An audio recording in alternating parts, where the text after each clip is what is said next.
ahead. Yeah. Okay. This administration is well within its legal right on their campuses, and UCLA has failed to do that. And I have a whole list of examples that I will forward to Gavin Newsom's press office if he hasn't seen them himself. Karoline Leavitt is a textbook product of the MAGA ecosystem, young, aggressive, and unwaveringly loyal to a single goal: power. Her job is to turn every criticism into a culture war, every question into an insult, and every inconvenient fact into fake news. She's the firewall built to protect a president whose political survival depends on a warped reality.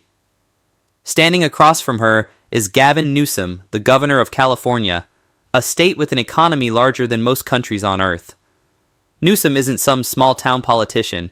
He's the leader of a powerhouse, long tired of playing defense in a fight where the opponent plays by no rules.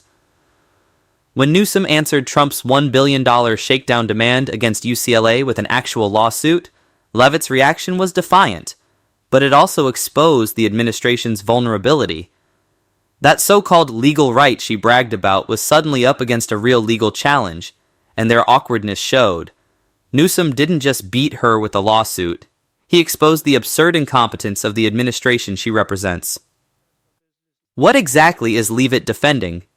The wisdom of a president who thinks you can stop wildfires by raking leaves. Years ago, Donald Trump said, we're not going to provide any emergency support for the state of California as it relates to a major wildfire. This is Trump 1.0, until they, quote unquote, rake their forest. Yeah.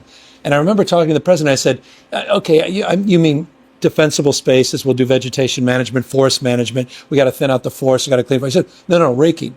And I said, okay, no, I appreciate, we're doing a lot. He goes, no, you need to talk to the president of Finland about raking. I said, actual raking? He goes, yes. And I thought it was a joke. I swear to you, I thought it was a joke. This is the legal right Leavitt is so loudly defending. Ignorance dressed up as policy. While thousands of homes in California burned, skies turned orange, and the AIR became unbreathable, the nation's top leader didn't offer aid or scientific expertise. Instead, he offered a ridiculous fix. The safety of the American people was left in the hands of a man who had no idea what he was talking about. Worse still, this incompetence went hand in hand with shameless hypocrisy.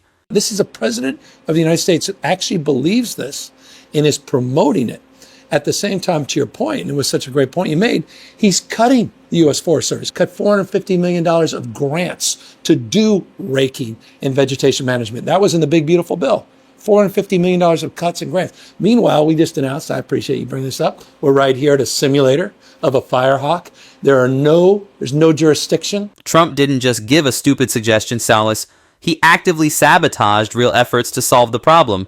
He turned a disaster into a political weapon, punishing a state for not voting for him.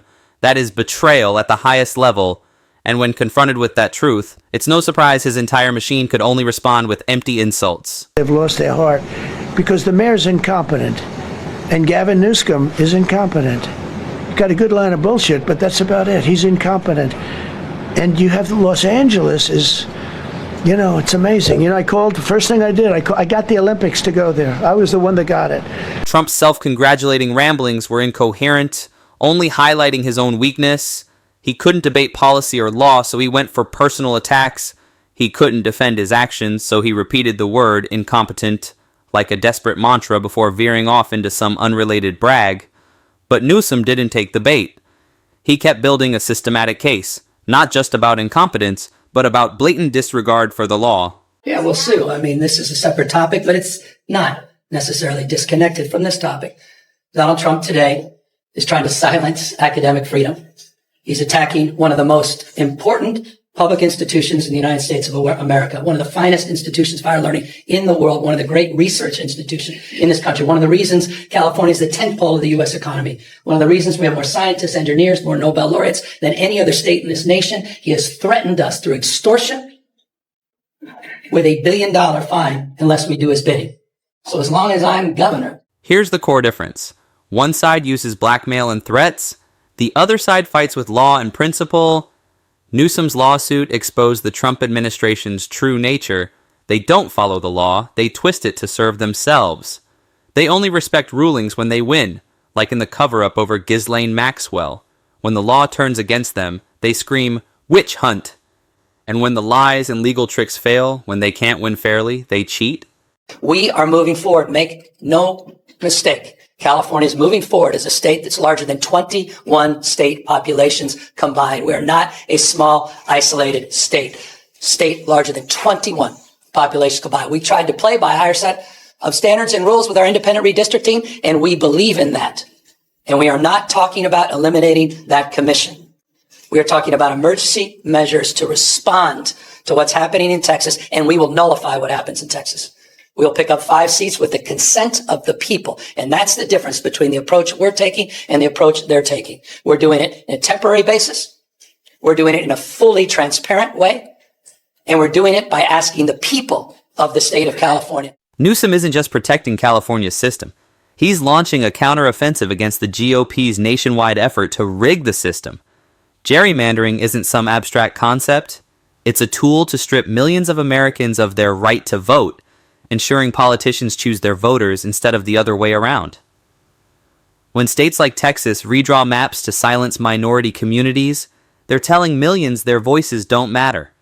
And when cheating isn't enough, they turn to force. This isn't speculation. It's happening right now in the streets of the nation's capital. It's a shock just to say it out loud. There are boots on the ground in the streets of our nation's capital this afternoon, today. National Guard troops arrived earlier today acting on orders from their commander-in-chief to execute a takeover of Washington, D.C.'s police department in order to fight crime, which data suggests is at its lowest in decades. While administration officials maintain that Donald Trump's decision to federalize D.C.'s police force is entirely legal, there are clear and obvious questions and concerns about what happens next. More specifically, what if this is just the beginning? Remember, Donald Trump's military takeover of Washington is just the latest instance of the ways in which Trump has directed the military to take action on American soil against Americans. From the New York Times, quote, already this year, Trump has deployed some 10,000 active duty troops to the southwest U.S. border to choke off the flow of drugs as well as migrants, and 4,700 National Guard troops and Marines to Los Angeles to help quell protests. This is the last move of a failing regime. When they can't win with ideas, they rule with weapons. Militarizing an American city isn't about fighting crime. It's a show of force, a warning to anyone who dares to resist. It sets a dangerous precedent for crushing protests, intimidating polling places, and imposing one man's will over an entire nation. It's a direct threat to the people, turning them into enemies in their own country. Even military leaders have been forced to speak out against the danger. And I think this issue of using the military to go after American citizens is one of those things I think is a very, very bad thing. Even to say it for political purposes to get elected, I think it's a very, very bad thing. Karoline Leavitt's arrogant challenge backfired. Her public loss of composure wasn't just a personal slip. It was a symptom of an entire machine collapsing under the weight of its own lies, incompetence, and authoritarian impulses. Newsom's lawsuit was just the spark for an explosion that had long been primed. Her challenge exposed it all, because in the end, a system built on lies can't beat the truth, a government that tramples the law can't survive in a democracy, and no army can break the will of the very people it's supposed to serve.